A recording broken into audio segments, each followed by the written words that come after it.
দক্ষিণ দিনাজপুর জেলার বালুরঘাটে রবিবার আত্রাই নদীর নবনির্মিত ড্যামে স্নান করতে গিয়ে তলিয়ে গেল দুই যুবক। মৃত্যু হয়েছে এক যুবকের, আরেক যুবক আশঙ্কাজনক অবস্থায় বালুরঘাট জেলা হাসপাতালে চিকিৎসাধীন। এলাকাবাসীদের দাবি, আইনকে বুড়ো আঙুল দেখিয়ে আত্রাই নদীর উপর স্বল্প উচ্চতার এই বাঁধে স্নান করতে নামছে বেশ কিছু মানুষ, যাদের অধিকাংশই মদ্যপ অবস্থায় থাকেন।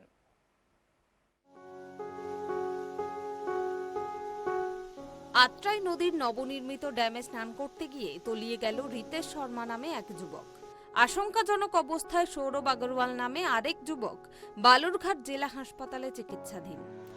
রবিবার বিকেলে বালুরঘাট শহরের ১৩ নম্বর ওয়ার্ড সংলগ্ন আত্রাই নদী ড্যাম এলাকার ঘটনা জানাজানি হতেই এলাকায় ব্যাপক চাঞ্চল্য ছড়িয়ে পড়ে।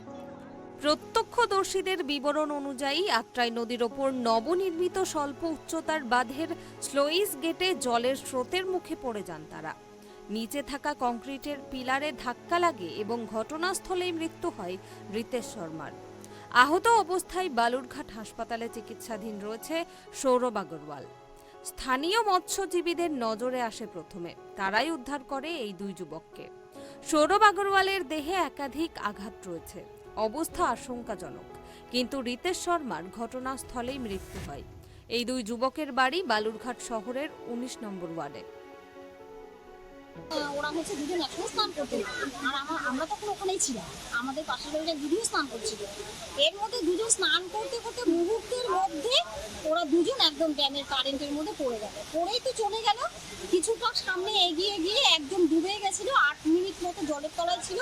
কয়েকজন লোক ওখানে মাছ মারছিল জেলেরা, ওরাও ওদেরকে তখন তুললো, জাল দিয়ে তোলা হলো। তখন ওই কিছুটা যেতেই ও স্পট দিয়ে হয়ে গেছে। আর পরের জন নিজে থেকে ও উঠেছে কোনো রকমে ধার কিনারাতে এসে। তারপরে আমরাই সব টেনে এসে ওকে পাশের বাড়িতে নিয়ে গিয়ে পাখা দিয়ে হাওয়া করা হলো, জল খাওয়ানো হলো, বুক থেকে জল মুখ থেকে বের করা হলো, প্রচুর কেটে কুটে গেছে। তারপরে আমরা সব একটা টোটো দেখে ওকে হসপিটালে পাঠিয়ে। একজন মারা গেছেন, তিনি আর একজন হসপিটালে চিকিৎসাধীন। দুজনে ১৯ নম্বর ওয়ার্ডের বাসিন্দা। কি হয়েছিল? মানে ড্যামে স্নান করতে গিয়েছিল, দুপুরে স্নান করতে গিয়ে জলে তলিয়ে যায়।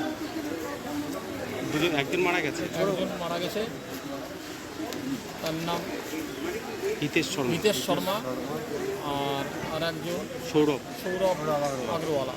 সৌরভ এখন জীবিত, তার এখনো চিকিৎসা চলছে।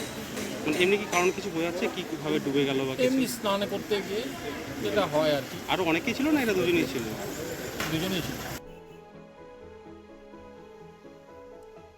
উল্লেখ্য, বেশ কিছুদিন হলো আত্রাই নদীর ওপর স্বল্প উচ্চতার এই বাঁধ নির্মাণের পর থেকেই বালুরঘাট শহর ও আশেপাশের এলাকা থেকে বহু সাধারণ মানুষের মধ্যে এই জলাধারে নেমে স্নান করার হিড়িক পড়ে গিয়েছে।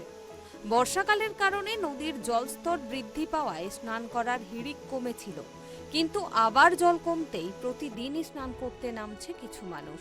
সেই কারণে পুলিশ প্রশাসনের তরফ থেকে বিধিনিষেধ জারি করা আছে, নিয়োগ করা আছে সিভিক ভলেন্টিয়ার, কিন্তু আইনকে বুড়ো আঙুল দেখিয়ে স্নান করতে নামছে বেশ কিছু মানুষ, যাদের অধিকাংশ মদ্যপ অবস্থায় থাকেন বলেই দাবি প্রত্যক্ষদর্শী ও এলাকাবাসীর।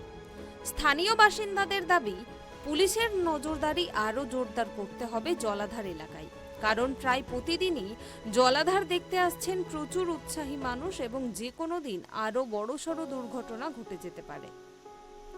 দক্ষিণ দিনাজপুর থেকে সন্তু দাসের রিপোর্ট, ট্রাইব টিভি।